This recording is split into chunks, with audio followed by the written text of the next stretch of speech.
weeks ago, in the middle of the night, we noticed that our home was getting very warm and we weren't getting any air conditioning. And so we had a problem in the middle of the night on a Saturday night, about 2 or 3 o'clock in the morning. So I whipped out my phone, I went to Abacus's website, sent a message, and by a few hours later, Sunday morning, about 7 a.m., I already heard back from somebody at Abacus who said they were on their way, they could help us immediately on a Sunday morning at like 10 a.m. So I was pretty impressed just by the responsiveness and by how able they were and quickly they were able to come in and diagnose our problem.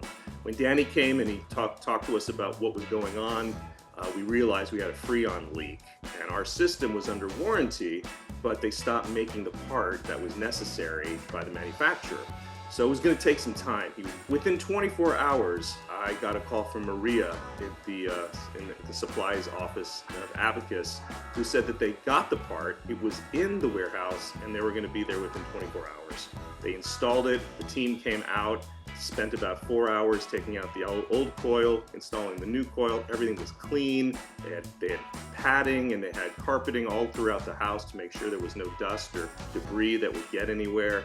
And they were incredible. They were quick, they were responsive, and I couldn't have been happier. And by the time they left, we had our air conditioning back. So Abacus is my go-to place for anything related to AC or plumbing or electrical needs, and I would very much highly recommend Abacus. Abacus Plumbing, Air Conditioning and Electrical. You can count on us.